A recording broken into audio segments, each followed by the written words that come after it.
नमस्कार. जागतिक महामारी कोरोना आपल्या सगळ्यांना तर आता माहितीच आहे, गेल्या वर्षीपासून सुरू झालेली आहे. तर त्या कोरोनामुळं सर्वत्र ऑनलाईन शिक्षण पद्धती सुरू झालेली आहे. आपल्या शाळेनेही ऑनलाईन शिक्षण पद्धती सुरुवात केलेली आहे. गेले वर्षभर आपण पाहतच आहोत. त्याचबरोबर आणि त्या संदर्भात पालकांना अनेक प्रश्न पडलेले आहेत. पुढच्या वर्षी ऑनलाईन शिक्षण पद्धती राहणार का, नाही राहणार.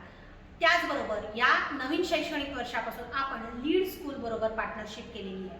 तर त्याही संदर्भात अनेक शंका कुशंका पालकांच्या मनात आहेत.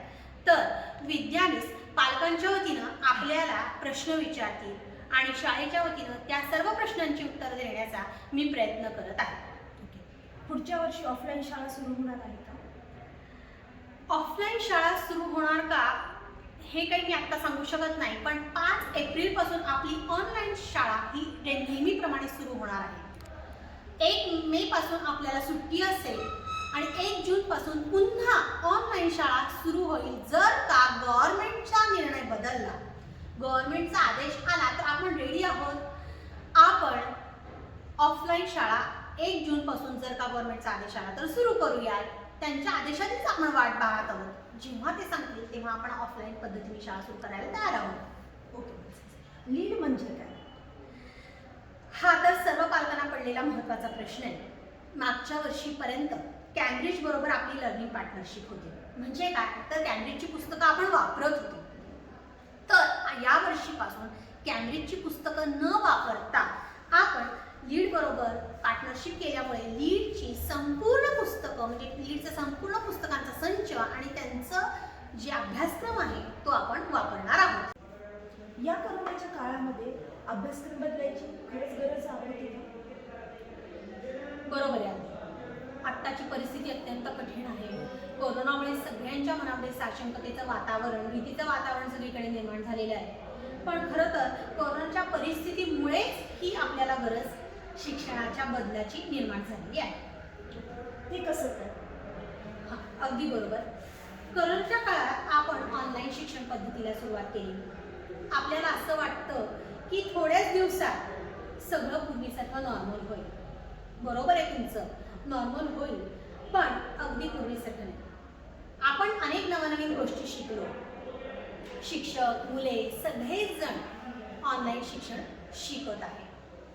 हे ऑनलाईन शिक्षण त्याचा वापर आपण सोडणार आहोत का? तर नाही. जरी आपलं स्कूल फिजिकली जरी स्टार्ट झालं, होणारच आहे कधी ना कधी तरी, तर तेव्हा सुद्धा आपण ऑनलाईन शिक्षण पद्धती सोडणार नाही. ते कसं काय एक्सप्लेन करू शकतो? हो, अगदीच. तर हे बघा, काही कारणास्तव मुलं आजारी असतील, सुट्टीसाठी बाहेरगावी गेली असतील, लग्न कार्य असतं, मुलं 8-8 दिवस येत नाही शाळेत, किंवा शाळेत असून सुद्धा कधी कधी मुलांचं लक्ष लागत नाही, मुलं ॲबसेंट माइंडेड राहतात. तर त्या काळात ही शिक्षण पद्धती, ऑनलाईन शिक्षण पद्धतीचा आपल्याला निश्चितच उपयोग होणार आहे. एवढंच नाही तर दररोजचा होमवर्क, रिव्हिजन करण्यासाठीही मुलांना ऑनलाईन पद्धतीचा उपयोग निश्चित होणार आहे. त्यासाठी त्यांना ट्युशनला जाण्याची गरज भासणार नाही. बरोबर, भासणार नाही. तर यालाच आपण ब्लेंडेड लर्निंग असं म्हणू शकतो. म्हणजेच काय, तर ऑनलाईन आणि ऑफलाईन शिक्षणाचं एकत्रीकरण, जे लीड स्कूलमुळे आपल्याला सहज साध्य होणार आहे. तिचे नाही वाटत का? अगदी बरोबर आहे तुमचा प्रश्न, पण आता तुम्हाला सगळ्यांना हे खूप कठीण समजायला आणि गुंतागुंतीचं वाटू शकतं. पण आपल्याला मुलं कधी हसत खेळत हे सहज साध्य करतील, हे शिक्षण सहज आत्मसात करतील, हे कळणार सुद्धा नाही. ओके. एल्गा लेवल म्हणजे काय सांगू शकता का तुम्ही? हो, अगदी निश्चित. मी सुरुवात इथून करते की एल्गाच का. ओके. आपली इंग्लिश मिडियमची शाळा आहे. आपण ग्रामीण भागात राहतो, त्यामुळे मुलं इंग्लिशमध्ये मागं पडतात. खेळताना, आसपासच्या परिसरामध्ये वावरताना, मुलांशी बोलताना ते इंग्लिश शब्द वापरत नाहीत. मातृभाषेतनं जास्तीत जास्त बोलणं होतं. गव्हर्नमेंटच्या RTI नियमानुसार मुलं 9वीपर्यंत पुढे ढकलली जात आहेत किंवा पुढच्या वर्गात जात आहेत. शाळा इंग्लिश मिडियम आहे, सर्व विषय इंग्लिशमधून शिकवले जातात. आणि जर का पाया पक्का नसेल इंग्लिशचा, तर पुढं त्यांना ते पुढच्या युगामध्ये वावरणं किंवा कॉम्पिटिटिव्ह एक्झामला फेस करणं हे कठीण जाणार आहे. आणि जर का मुलांचा तो गॅप आपण तिथे तसाच ठेवून पुढे पुढे गेलो तर नंतरच्या काळामध्ये तो गॅप भरून काढणं हे अत्यंत आपल्याला कठीण होऊन जाणार आहे. मुलांचा आपला जर का मुलं मागे पडली तर इंग्लिशमधला मुलांचा गॅप भरून काढणं कठीण होईल. कारण का की इंग्लिश मिडियमची शाळा असल्यामुळं सर्व विषय आपल्याला इंग्लिशमधनं शिकावे लागतात. आणि जर का इंग्लिश पक्क असेल, इंग्लिशचा पाया पक्क असेल तर ॲटोमॅटिक सर्व विषयांमध्ये मुलांची प्रगती ही खूप चांगल्या पद्धतीने होईल. आणि म्हणूनच त्यासाठी आपण एल्गार लेवल पद्धतीने इथून पुढे मुलांना शिक्षण देणार आहोत. ओके. माझा पुढचा प्रश्न असा आहे की मुले कोठे बसणार, कोणत्या वर्गात बसणार किंवा कोणत्या लेवलला बसणार एल्गाच्या, आणि त्या व्यतिरिक्त सगळ्या विषयात तो मागे पडेल का, म्हणजे फेल होईल का, हे मला अजून कळलेलं नाही. ह्याचं एक्सप्लेनेशन तुम्ही करू शकता का? हो, तुमचा प्रश्न अगदी बरोबर आहे. तुमच्या शंका बरोबर आहेत. सपोज उदाहरणार्थ तुमची मुलगी जर का दुसरीमध्ये आहे तर ती EVS म्हणा, मराठी, हिंदी, मॅथ्स ही दुसरीच्या वर्गातच त्याच वर्गातल्या विषय शिकणार आहे, बरोबर. आणि इंग्लिशसाठी फक्त ती इंग्लिशसाठी 5 लेवल, सेकंड लेवल, दुसरी 2, 3, 4, 5 आणि 6 लेवल आहे. तर जर का तिची लेवल इंग्लिशची 3rd लेवलला ती असेल तर 3rd, 4th, 5th आणि 6th लेवलला ती एका वर्षामध्ये कव्हर करून पुढच्या वर्षी ती 6th लेवलला जाणार आहे. म्हणजे एका वर्षामध्ये ॲटोमॅटिक तिच्या 4 लेवल कंप्लीट होणार आहेत आणि ती 6व्या लेवलमध्ये जाणार, 3 मधून 6व्या लेवलमध्ये जाणार आहे.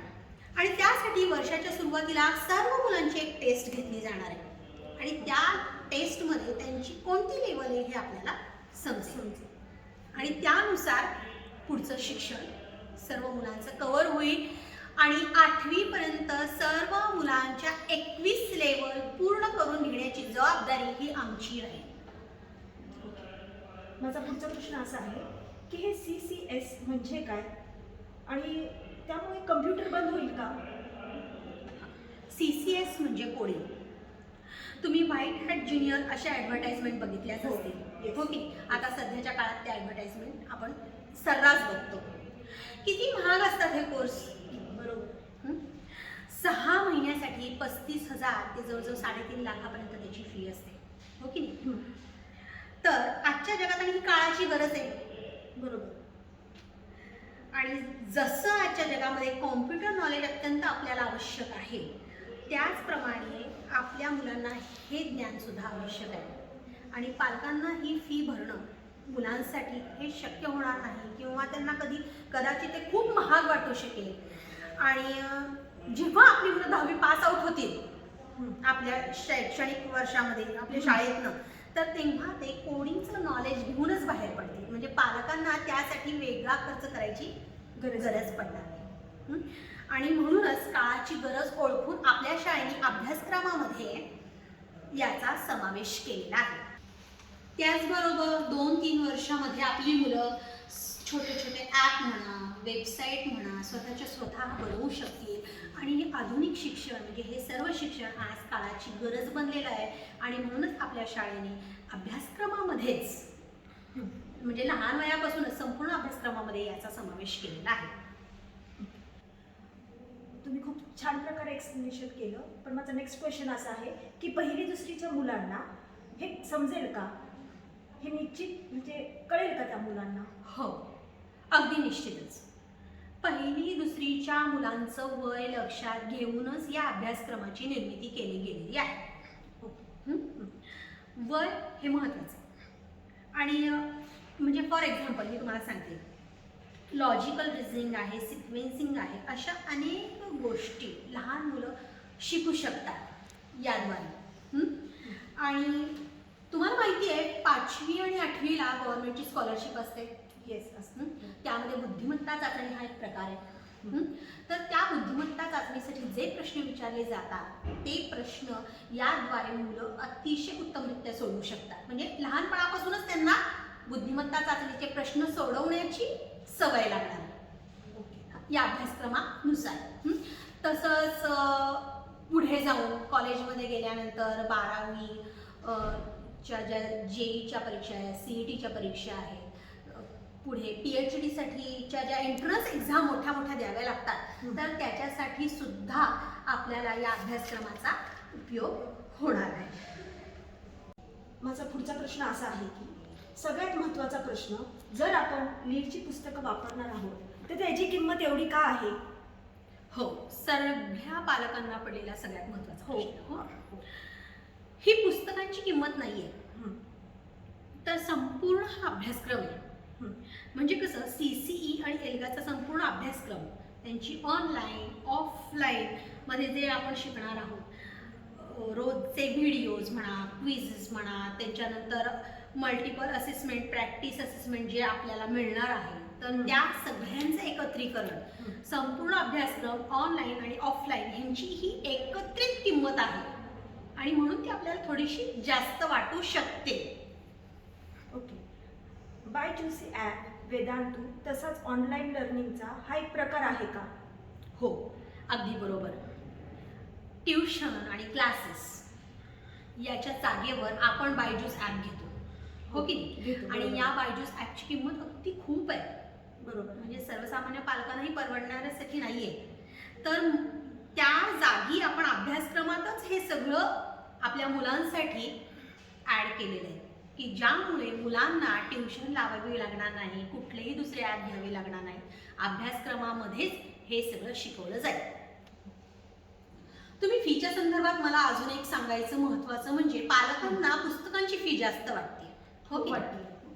तर फी जास्त वाटण्याचं काही कारण नाही. कोरोनाच्या काळामध्ये आपण थोडी फी वाढवली होती आधी, पण कोरोनामुळे आपण लगेचच फीमध्ये सवलत दिली, फी कमी केली आणि पुढच्या शैक्षणिक वर्षामध्ये आपण कोणत्याही प्रकारची जास्तीची फी घेतली नाही, उलट कमी केलेलीच फी पालकांना आहे. त्याच्यामुळे या पुस्तकांच्या वाढीव रकमेचं बर्डन, ओझं पालकांना वाटण्याची काही गरज नाही. ओके. माझा नेक्स्ट क्वेश्चन असा आहे, प्रॅक्टिस विथ फ्रेंड म्हणजे काय? हां, जसं बघा आता तुम्ही मुलं, तर तुम्हाला सांगायलाच कुणाला काही गरज नाही की मुलं कॉम्प्युटर मोबाईल गेममध्ये अगदी पारंगत झालेली आहेत. हो, झाली आहे. बरोबर. सगळीच मुलं सतत PUBG खेळत असतात. अनेक असे कॉम्प्युटर मोबाईलचे गेम खेळत असतात की ज्याच्यामध्ये ते आपल्या फ्रेंड्सना रिक्वेस्ट करून बोलून घेतात खेळण्यासाठी. बरोबर. त्यांचा एक ग्रुप बनतो आणि ते खेळ खेळायला लागतात. तसंच आपण इथे या प्रॅक्टिस विथ फ्रेंडमध्ये मुलं आपल्या इंडियातल्या या अभ्यासक्रमाशी निगडीत असणाऱ्या अनेक आपल्या फ्रेंड्सना बोलू शकतात आणि त्यांच्याबरोबर ते क्विज सॉल्व करू शकतात. अभ्यासक्रमाशी निगडीत असणाऱ्या अनेक गोष्टींचा गेम म्हणजे थोडक्यात काय तर खेळातनं शिक्षण. बरोबर. खेळत खेळत शिक्षण.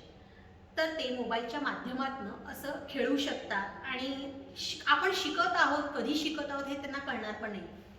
आणि गेम जिंकले की त्यांना त्यामध्ये मेडल मिळेल किंवा त्यांना स्टार्स मिळतील, एक्स्ट्रा पॉईंट्स मिळतील, त्यांचा रँक सुधारेल आणि आपला जास्तीत जास्त रँक सुधारावा यासाठी ते सतत प्रयत्नशील असतील. मुलांना गेममध्ये आवड निर्माण होईल आणि गेममध्ये आवड निर्माण झाली की म्हणजे काय तर अभ्यासक्रमाची आवड निर्माण होईल, हो की नाही? आणि ॲटोमॅटिकली त्यांचं मोबाईल गेमवरचं लक्ष हे उडून जाईल, कमी होईल आणि हे लक्ष अभ्यासावर केंद्रित होईल आणि अभ्यासामध्ये गोडी निर्माण होणार आहे. आणि म्हणूनच आपण प्रॅक्टिस विथ फ्रेंड्स ही संकल्पना राबवलेली आहे. आमची बऱ्याच पालकांना हा प्रश्न पडला आहे आता सध्या की त्यांची जर जुळी मुले असतील तर त्यांना पुस्तकांचा सेट हा वेगळा घ्यावा लागेल का? हो, अर्थात वेगळाच घ्यावा लागेल. आता बघा मी सांगितल्याप्रमाणे ही पुस्तकं नाही आहेत नुसती, म्हणजे हा पुस्तकांचा नुसता सेट नाही आहे, तर ह्याच्यामध्ये संपूर्ण अभ्यासक्रम इन्क्लूड झालेला आहे, हो की नाही? त्याच्यामध्ये क्विज आहे, त्याच्यामध्ये असेसमेंट्स आहेत वेगवेगळ्या, तर त्याच्यामध्ये एक्झामसुद्धा आपल्याला त्याद्वारे घ्यायची आहे. तर ऑनलाईन ऑफलाईन हे ॲप आहे, म्हणजे त्याद्वारे आपण शिकत जाणार आहोत आणि तुमच्या मुलांचा रिझल्टसुद्धा तुम्हाला ॲपवर दिसणार आहे. बरोबर. आणि कसं आहे माहिती आहे का, शिक्षक प्रत्येक मुलाच्या प्रगतीमध्ये वैयक्तिक म्हणजे प्रत्येक प्रश्नासाठी प्रत्येक मुलाच्या प्रत्येक प्रश्नासाठी शिक्षकांचं लक्ष राहील। रिझल्टच्या वेळेस मुलाला कुठला प्रश्न समजला नाही किंवा कुठला प्रश्न त्याला येत नाही, कुठला भाग कठीण वाटतोय, त्याचा वेगळा ॲप किंवा वेगळा व्हिडिओ त्याला सेंड केला जाईल। त्यानुसार प्रत्येक मुलाच्या लेवलनुसार गुणवत्तेनुसार त्याला वेगवेगळे व्हिडिओ येत राहतील। जर का तुम्ही एकच सेट घेतला 2 मुलांसाठी तर तुम्हालाच आपल्या मुलाची गुणवत्ता कळू शकणार नाही ना। बरोबर आहे।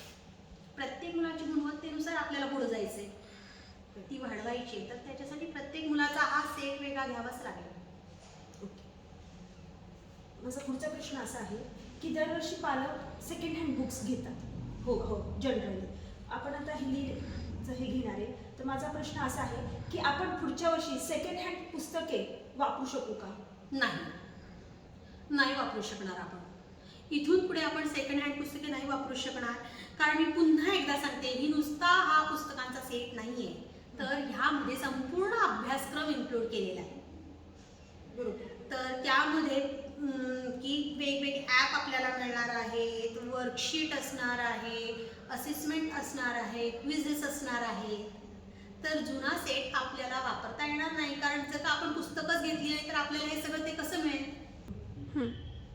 नाही, मी आधीही सांगितल्याप्रमाणे हे काही नुसती पुस्तक, ह्याच्यामध्ये वर्कबुक पण आहेत, हो की नाही? तर वर्कबुक दरवर्षी आपल्याला मिळणार आहेत, आणि जर का वर्कबुकच सॉल्व केलेलं असेल तर मग जुना सेट वापरून कसं चालेल? बरोबर आहे, हो की नाही? बरोबर। तर त्यासाठी दरवर्षी आपल्याला नवीन पुस्तकांचा सेट घ्यावा लागेल। ओके, अगदी बरोबर आहे तुमचं। या व्यतिरिक्त अजून काही वेगळे घ्यायची गरज आहे का? कोणती पुस्तके वगैरे?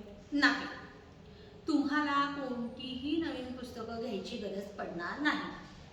आपला संपूर्ण अभ्यासक्रम, संपूर्ण पुस्तकं, बुक्स, नोटबुक, सगळा सेट, वर्कबुकचा म्हणा, सगळा सेट आपल्याला मिळणार आहे।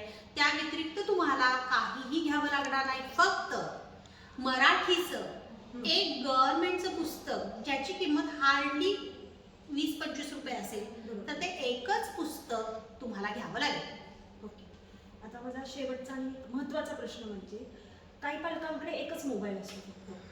आता त्यांची 2 मुले असतील तर ते एकाच मोबाईलवरून 2 मुलांचं लॉग इन करू शकतात का?